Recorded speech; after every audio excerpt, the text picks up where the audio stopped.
Just what diversity conferences you went to, and just briefly what you did to prepare for them. Do you want me to start? You're on the end.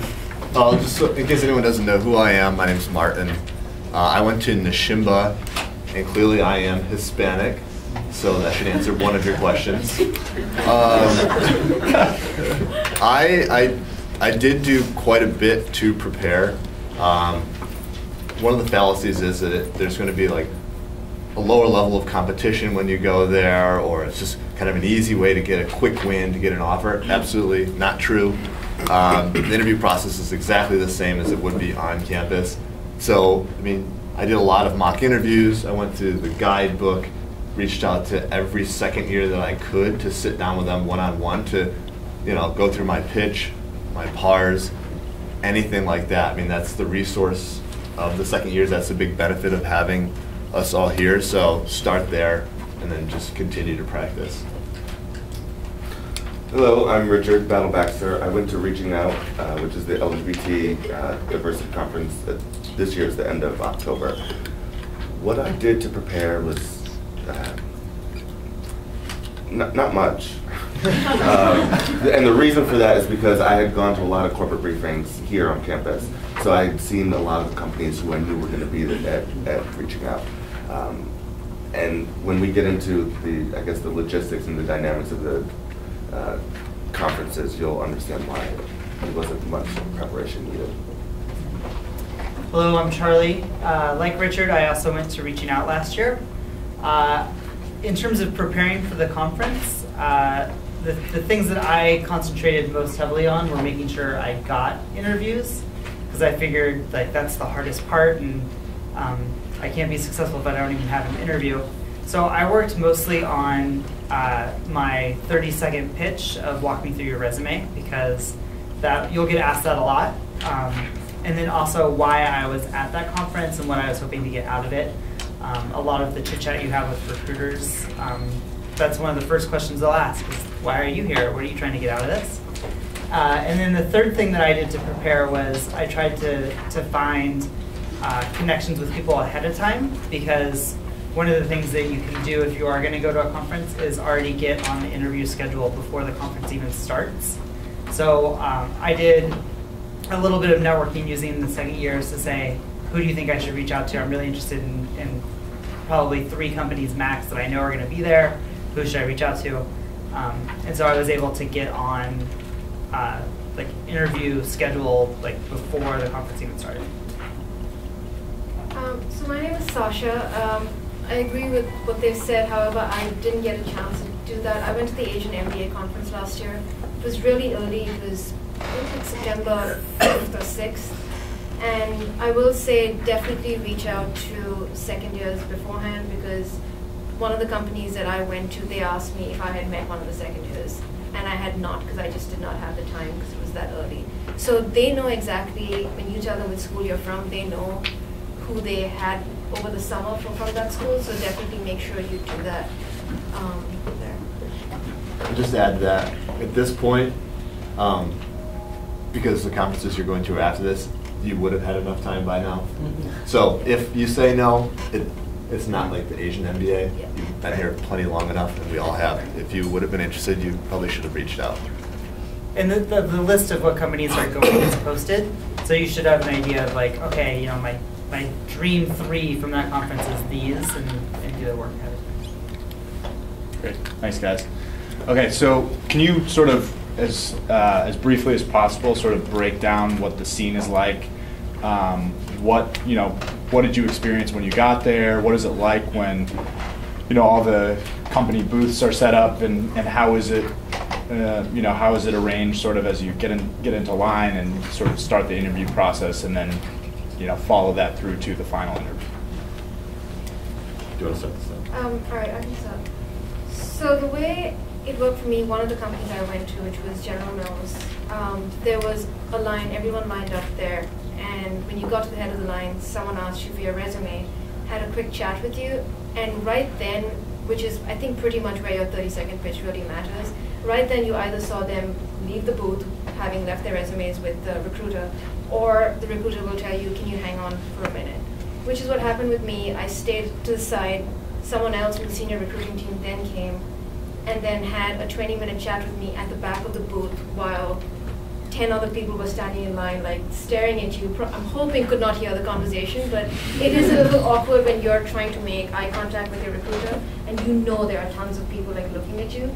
So I guess staying focused is important, but that was an HR interview that I had right up front. And I remember it was 11 a.m. and she said, how does 1 p.m. work for you?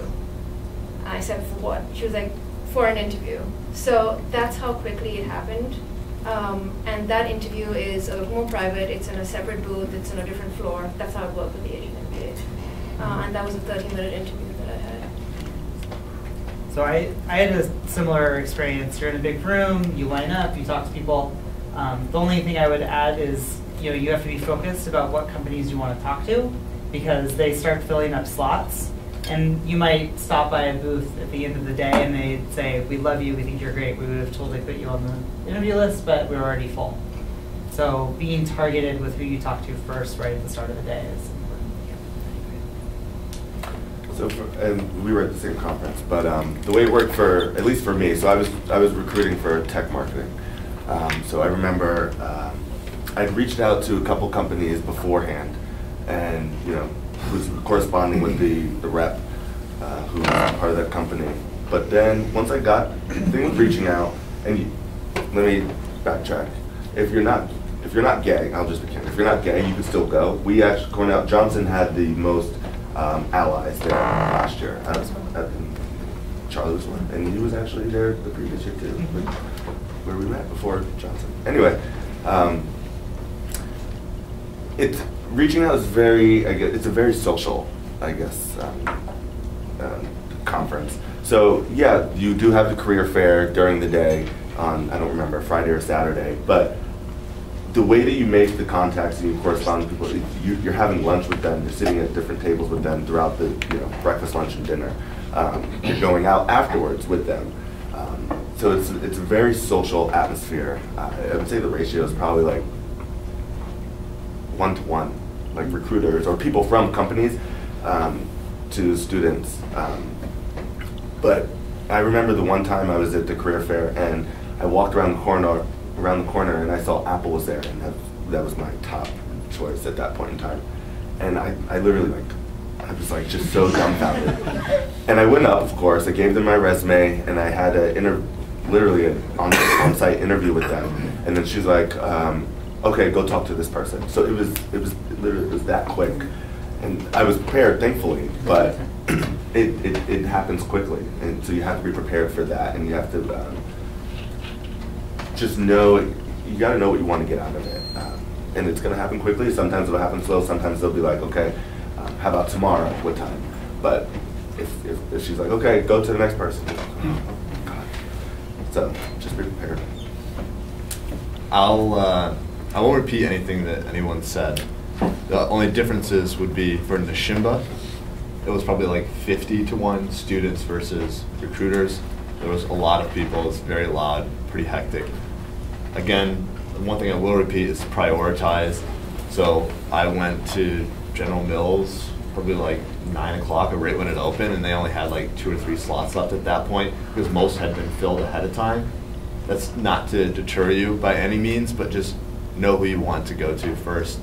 I'd also recommend, if there is some sort of hierarchy of companies you want to go to, maybe choose one that's lower on that list first so you can get that experience, screw up with that person, know what you're going to do the next time. Lastly, Cornell does have a booth, I think, at all of those. I hung out there 90% of the time. Just strategizing, chatting with everyone else who went to Nishimba. Like, what question did you just get? Like, did they ask you this? They asked me this. Share information, and that's going to help you prepare for the next booth you walk up to. Nice. All right, so you probably don't all need to answer this, but if folks are applying online and they either get rejected or don't hear back or whatever, how does that work then once they get to the conference and they're still interested in pursuing that company? I'll start. Can I start with that one? Because I got rejected from everyone. Actually, that's pretty much true.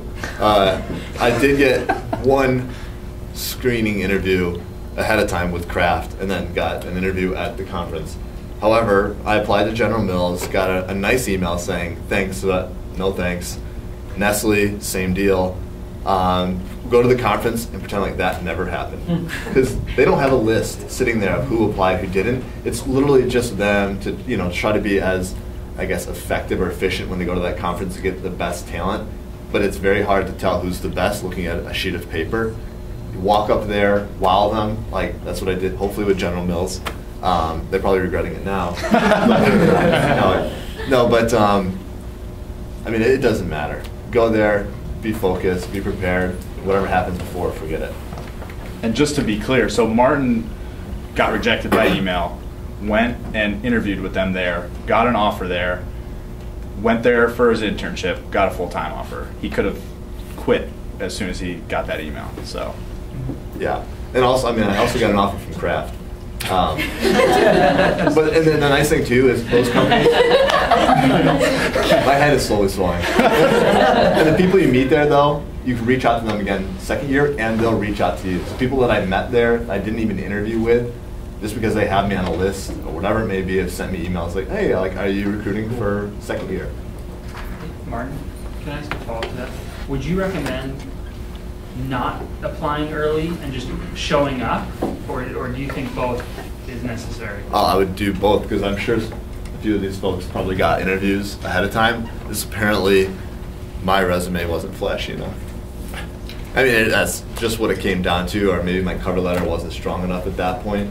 But if you can get an interview ahead of time, do it. Like, it's the best scenario. But if you don't, it's not a big deal. Good question. I think we've talked about this to some extent, at least we have in my CWG, but what is the, so there are some companies that are going to be at these diversity conferences that come on campus. What would you guys recommend in terms of strategy? How would you go about approaching those companies at the diversity conferences, or holding off and waiting for full-time recruiting?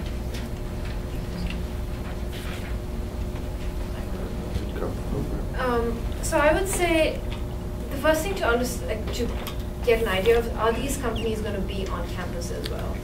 So if they are going to be on campus, one way of looking at it is you have then 3 more months to prepare before you go in front of them.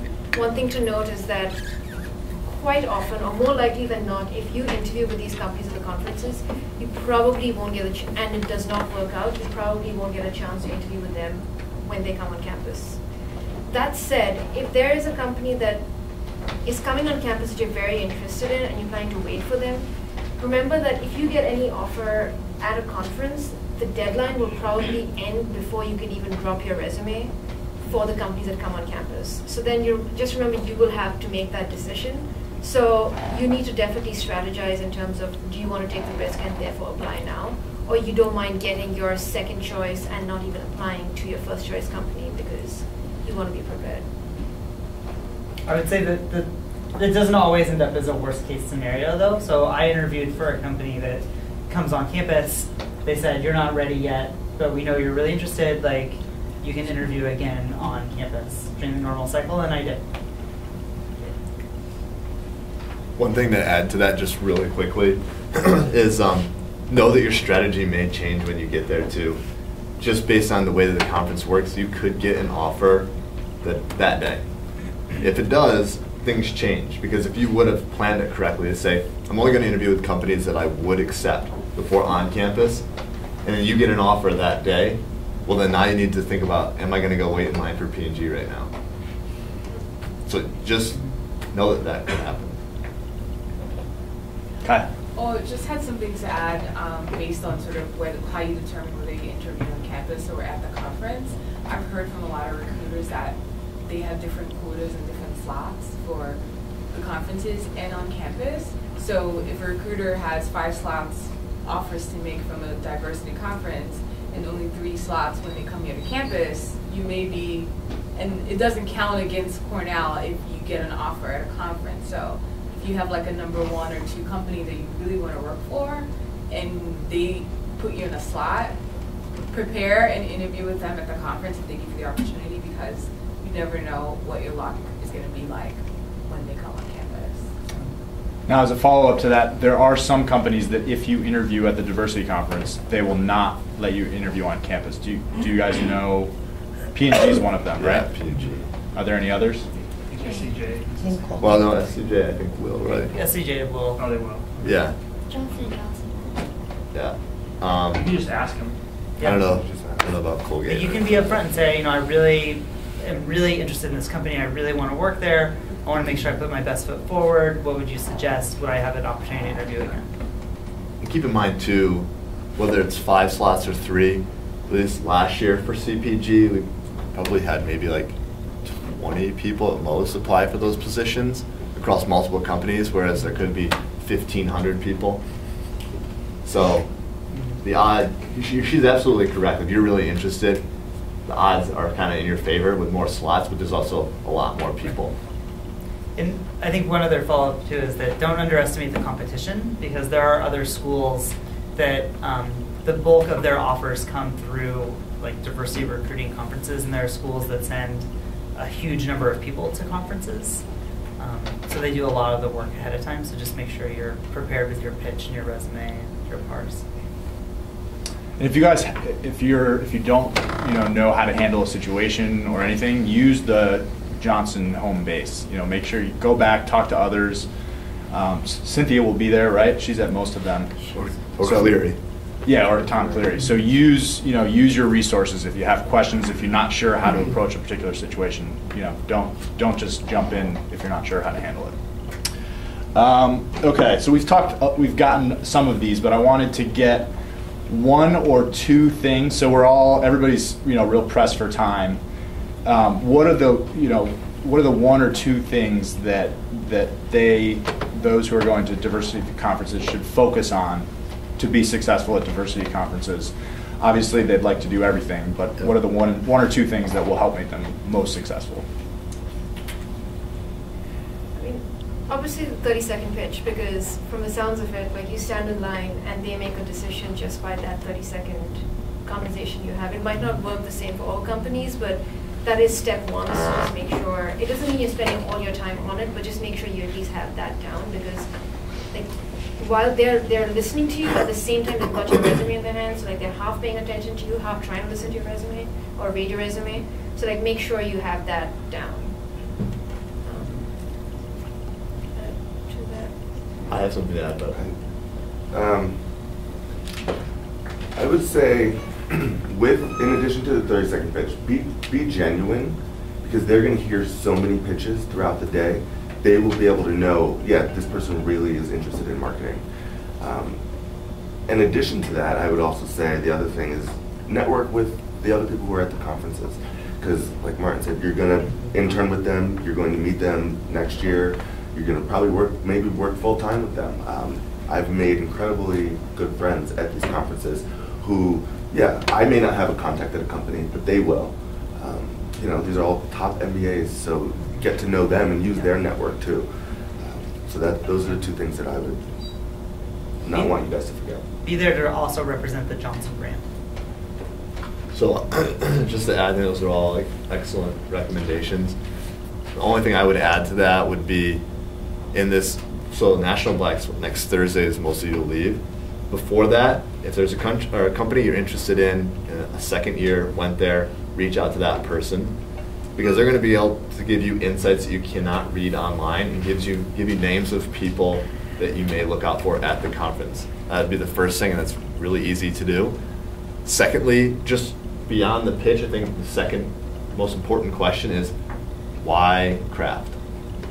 They're going to get so many people to stand in line. They're going to say, well, I love your brands, and you're a world-class company, and I could have the opportunity to work internationally, and I really want to be a general manager. Like, wow, so why don't you go to Colgate, General Mills, P&G, go to any of them. It needs to be like genuine, and you need to like grab them with it. Like, oh, so that's why he wants to be here, not like all those other assholes in line.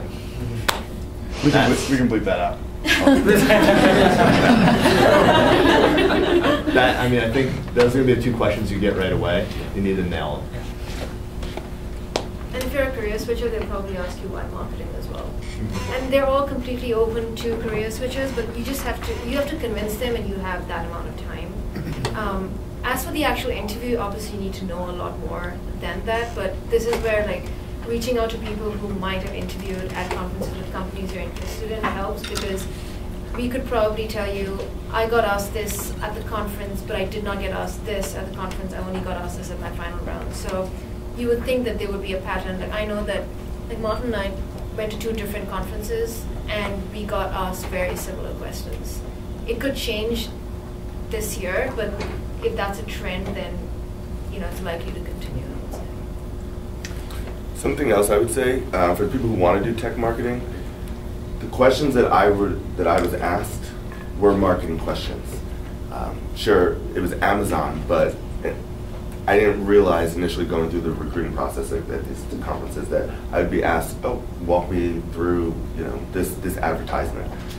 Sure, they will tailor it to their company or to the tech space, but you're going to be asked marketing questions, so it's important. Nobody told me that. Back to Martin, the thing you said about nailing them or grabbing their attention. What did you say to them? What was your reason why you wanted General Mills or crap? Shit. and for all of you, Yep. to Apple and... Okay.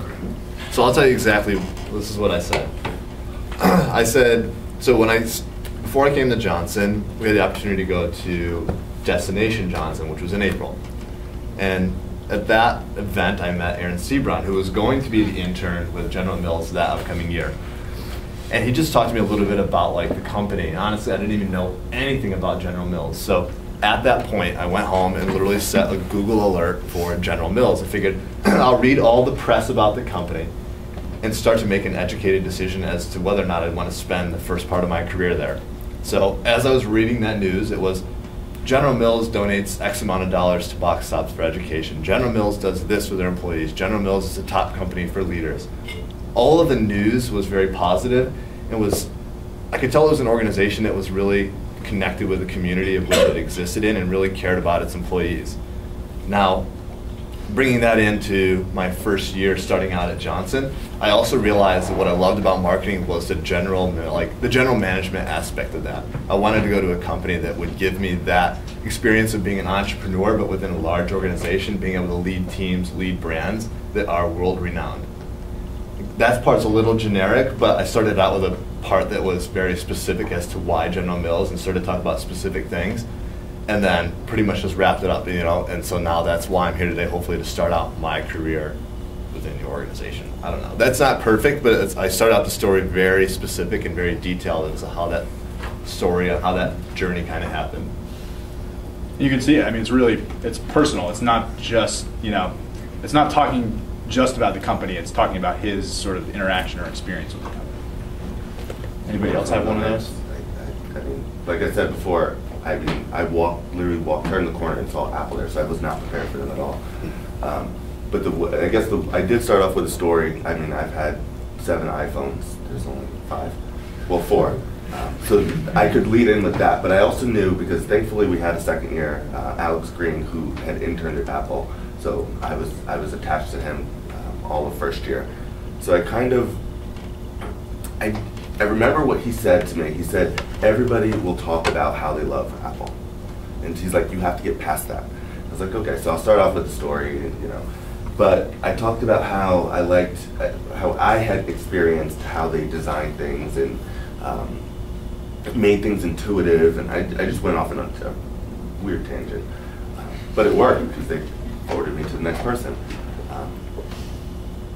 It was really weird. You said, give an example for Apple, but you can come to me afterwards and I can talk about Google or Amazon. Those I had down pat. Apple was the anomaly. But to his point, he knew what everyone else was going to say because you can read that in the news and you know what the stereotypes about the company. Right. But then he took it to a personal level, spoke with the people who were there, and made it very unique to just him. So they're gonna know, okay, yeah, he was the guy who said this. They probably won't remember your name, but they're gonna know he's the one who said this. He wants to be here. And those were I saw the woman writing down, because obviously I gave her my resume. Those were the things she was writing down. She wasn't writing down, oh, obviously you graduated from Rutgers, or the generic thing. She was writing down those specific things that I had mentioned. Yeah. I agree.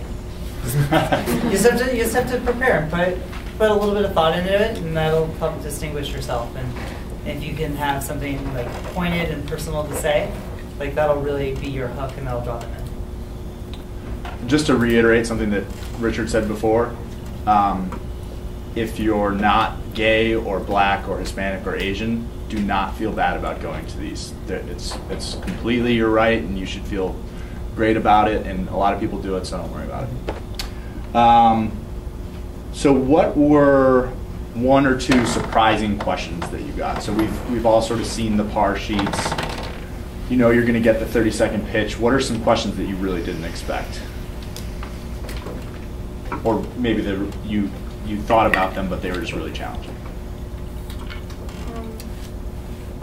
No, is it at the diversity conferences? Or Yes. just, Yeah. I mean, if you could. I have something really surprising that happened to me, is that I would be talking to somebody in one booth, and the recruiter from the next booth over was like eavesdropping, and then would like be like, "Hey, I heard you're interested in this. Like, do you want to talk to me for a minute?" So, like, just be open to opportunities, and it's weird, right? As in, like, the different company next Yeah, so to like you? this woman from like Alcoa was like eavesdropping on my conversation with somebody else, and they were like, "Have you ever thought about living in Pittsburgh?" Did you say you were really into aluminum? I was like, "So how's the aluminum That could also backfire, right? You say you're the only company I want to work for, and then you go send Right. a line. Yeah. I would say, and this didn't throw me off, but one of my first questions I got asked was, can I talk about a General Mills product that I think is under-leveraged? And it wasn't something I had prepared for, and I just found it something that I had to be very careful about, because you don't want to criticize their product. At the same time, you want to convey how you think it is not doing justice to its reputation, or whatever it is. So it was just very like that. I ran through a list in my head of the brands I saw in the booth, and I was like, what can I talk about that I can say, that I can politely say that you're not doing a good enough job of. So for me, that was something that definitely threw me off. And you got asked the same question. Yeah, same first question. One thing, this isn't a specific question that threw me off. I know we just really pushed the pitch, but not everyone's going to start out like that. They may ask you just a completely different question. Just like with our interview, that was the first question, not tell me about yourself.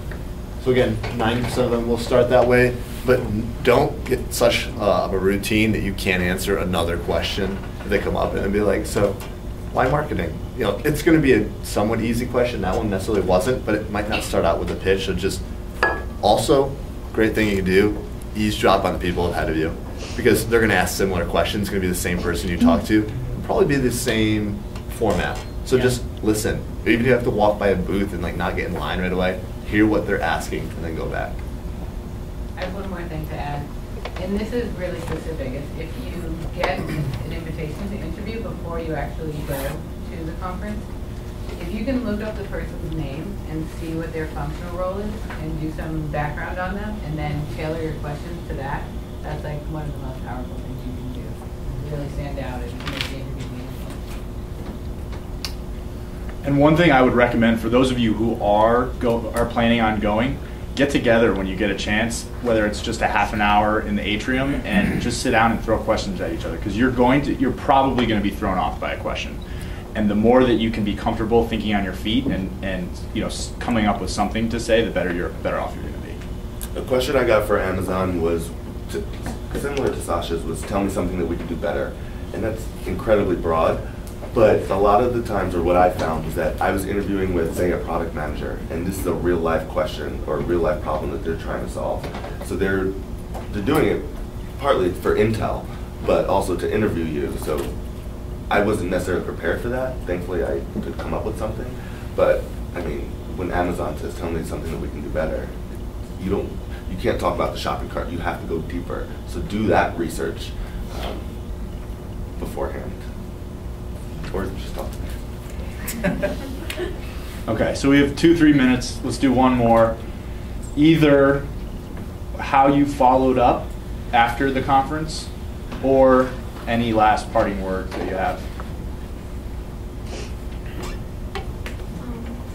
I said thank you notes to the person I first met in line, the recruiter who I then spoke to at the back of the booth, and then a thank you note to my interviewer. And then I just said, I look forward to hearing from you because I was only going to hear back a week later. Sorry, I'm going to cut off there. Liz had a great suggestion. First of all, someone had a question. So let's open it up to questions now. My question was about the networking reception. So is it similar in the way that some of you guys had kind of fly-by-moment interviews? Can you get fly-by-moment invitations to the networking receptions? Or is that something you usually get from interviews? Like how does that work? Based on what I know, it was all from interviews. I mean, they do have some formal ones where like a company will just sponsor a networking opportunity to go to. But the ones that you probably really want to go to is after you interviewed, and then they'll give you a slip or a ticket. I was in Anaheim, so they had multiple events in downtown Disney at different restaurants, and I know that's what Kraft did and General Mills. If they liked you, they invited you to that, and you have to go. Similar for reaching out, where it's like if you've made a connection with somebody before the career fair or at the career fair, they'll say, hey, can you get to know us better, we're having a party. Yeah. Did any of you have any success or know of others that did, stopping by a table, their interview schedule was full already, but you were able to leverage that contact for later interviews off campus? Yeah. I did. That's actually how I got my offer for HP. So going, I knew that HP was going to be my top 3. And I went to the booth and I had an awesome conversation. I also talked to second years who interned with HP before, so I had a good idea of who the lead recruiter was and about what positions they were hiring for. They invited me to a reception, which I attended, and then I had some awesome conversations with people there. They said to come back to the booth the next morning, and then they would try to fit me in. And I went back to the booth like 2 or 3 times, and they were never there any of the time. So I sent a thank you letter to both of them, the people I had been in touch with, and asked, I let them know that I stopped by multiple times, and I was super interested, and I'd love to follow up with them or speak to them when they got back on campus. And the lead recruiter emailed me that night at like midnight and was like, hey, can you do a phone interview on Monday? And so that I interviewed on Monday, and then they gave me the offer over the phone the next day. But I think it was just because I was so ridiculous and like hounded them so much that they were like, but it can happen, so those things are really important. One thing I just want to add that really quickly. It's nice to keep in mind why they're there as well. They're there to find the best talent and the people who are most qualified for these positions, as well as to obviously bring in diverse individuals because they appreciate those backgrounds. But whether or not the interview slots are full, if you can walk up there and wow someone, they're going to make sure that they get the best, because if they don't get you, you're going to go to P&G or wherever else. So keep that in mind. Last question, John. Like in the interviews, or even like as you mentioned, they ask why you're there. Like, do they expect you to be able to talk about issues of diversity? Like, do they ask you questions about that, like what it means to you, or why? I think I think reaching out is more sensitive to it, maybe, because more of it is about networking and stuff. And they just want to make sure that you're not like an opportunist or a moron. It's like, you have a good answer about like, commitment to diversity, what it means to you. That's fine. I never got asked that question why I was there. I think maybe it's just it wasn't topical, and there's just so many people there that they just got right to the point. I didn't get asked. I just got asked if I was an international student. I wasn't asked. They're reaching out. But I know people, because it's more social, people were asked, why are you here?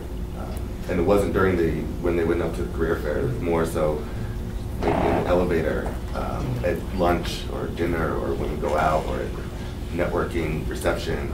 There's a lot of things that goes on.